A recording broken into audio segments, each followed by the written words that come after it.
Hello, classmates. I'm Clifton Stone, and for week 10, I have to be primary. So, I wanted to go through and talk about the hacker news, mainly data breaches, cybersecurity, vulnerabilities, and malware, one for each. So, let's go first to data breach for the week. So, Zoom, their issue with Zoom, which basically CVE 2021 28 133 allowed for the sharing of content that wasn't wished to be shared. So when you share through Zoom, another basically window affected it, and it would allow not give the user any way of knowing that it's also sharing extra data, and that was affected on the versions 5.43 and 5.4 5.5.4 for Linux and Windows system. But note, guys, what's really interesting about this is it's not been patched yet. So it's been like 3 months, and the Hacker News just updated us on it. And CVE 2021 12 8133 has not been patched yet. So just be careful whenever you share Zoom stuff, because this is going on. Okay, let's go next to cyber attacks. So, cyber attacks, Tesla. So basically, everyone's innocent until proven guilty, right? So Tesla ransomware hackers, basically, this has been a really big issue within the automotive community. Everybody knows that I have a big background in cybersecurity within vehicles. So basically, we've not had a cybersecurity ransom hack or taking over a car really by a very broad spectrum like this, or someone trying to attempt to do this. So it's very important to understand that Tesla, within their cars, they have updates, right? So within those updates allows for this to be the problem. So the attackers, basically a supply chain attack in a way, but a way not. Basically, if you think of it, they just attacked a server that provides updates. So it would affect not only the company Tesla, but it also affect the cars too, eventually, and would allow basically to lock the cars down through malware, through a ransomware attack.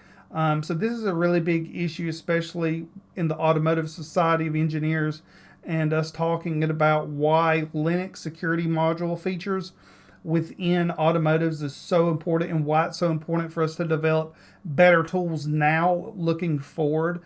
So my project going forward with the remote commercial over-the-shelf attack implant would basically allow hackers to hack a individual car with the implant, but not on a massive scale like that. So it would be great, for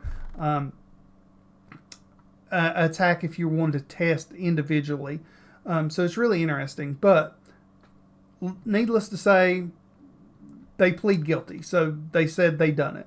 Now, we won't go no more than that. But there apparently are one person from Switzerland, one or two, and one for Russia. All right, next two vulnerabilities. So vulnerabilities is WordPress. Okay, basically, cyber researchers have found vulnerabilities in multiple WordPress plugins that, if exploited correctly, would allow attackers to gain access to certain parts of a website. And within certain test scenarios, the cybersecurity researchers was found that Elementor, I hope I said that right, a website builder plugin, was affected, as well as WP Super Cache Tool. I don't know what that WP Super Cache Tool is. So let's click this real quick and just see what it is. This plugin generates static HTML files for pneumatic WordPress. Okay, now we know what it is. All right, cool. So watch out for that if you're using WordPress, that there are some security plugin exploits that have been found. All right, malware, everybody's favorite. Better yet, you know what? I think I have malware right here. Yeah, malware. Okay, so go figure. Xcode for Apple has been exploited and has malware.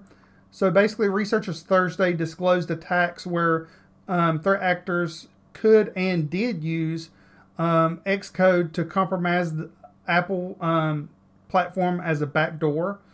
So it was dubbed Xcode Spy, and it was a Trojan, which is not the true version. What the code was tab bar interaction, which apparently is a legitimate tool that some of you guys might can chime in on this, but iOS developers used within an aid for user interaction.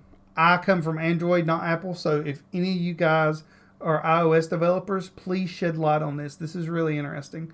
So that was a quick data breach, cybersecurity, vulnerability, and malware for the week. And this was week 10. My name's Clifton Stone. I'm really happy to do this primary this week, and hopefully you guys enjoyed it. Bye.